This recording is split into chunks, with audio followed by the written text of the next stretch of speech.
So what does it really take to develop spiritual power? It's a question a lot of people ask. And according to one spiritual leader, the answer isn't some big mystery. It's actually a blueprint. Today on The Explainer, we're going to break down that exact blueprint, straight from a pretty powerful recent sermon. Let's dive right in. Right off the bat, the sermon hits you with this core question. The big idea here is that spiritual power isn't something that just, happens to you by accident. Nope.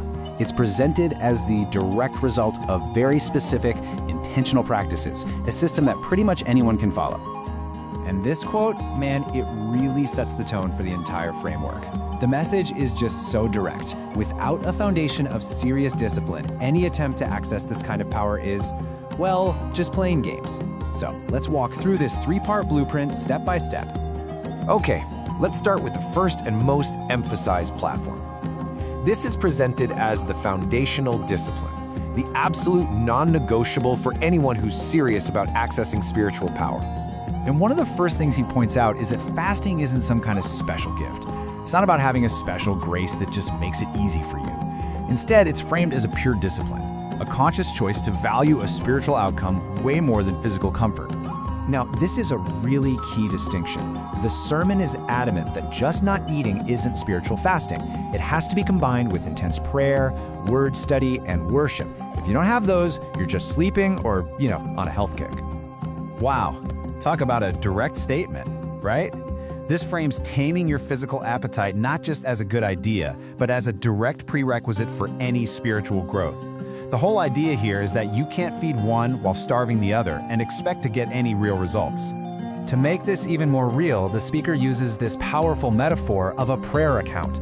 He asks, how can you possibly expect to buy houses in the spirit if your spiritual bank account has the equivalent of only 1,000 naira, that's the Nigerian currency?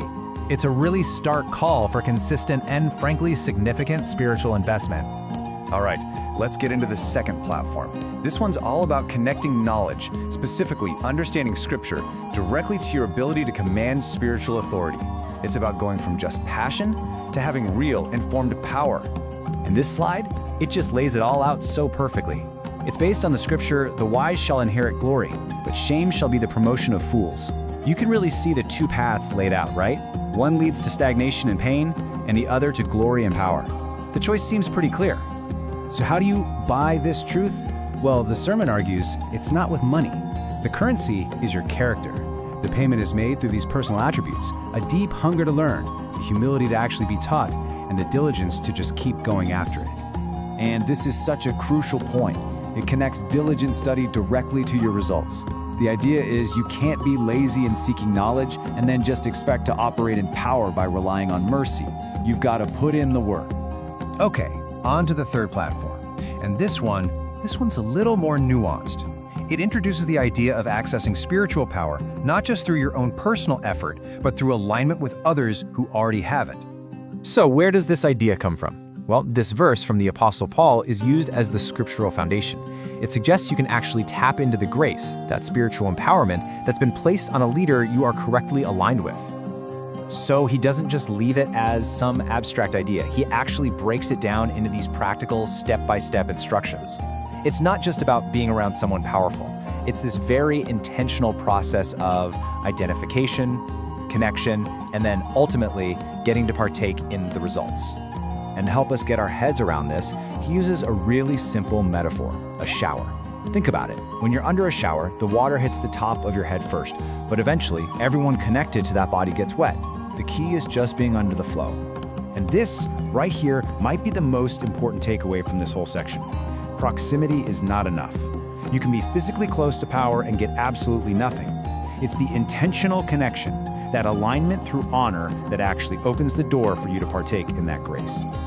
All right, so we've got the three platforms, right? The blueprint is laid out. Now, the whole focus of the sermon pivots. It shifts entirely to your personal responsibility and your belief. It's all about what you do with the plan now. Fight ignorance.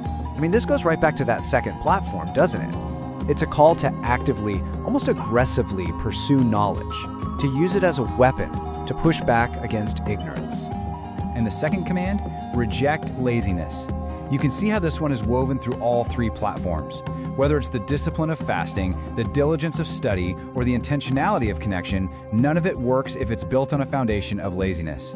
And then there's the final piece of the puzzle, the third command, the one that ties it all together. Believe in yourself. The speaker argues that after believing in God, it is absolutely essential to believe in the potential He's put inside of you. Without that, everything else just stays dormant. This quote, wow, it really brings everything home. In this framework, spiritual confidence isn't pride. It's seen as a necessary part of the equation for activating the potential God gave you.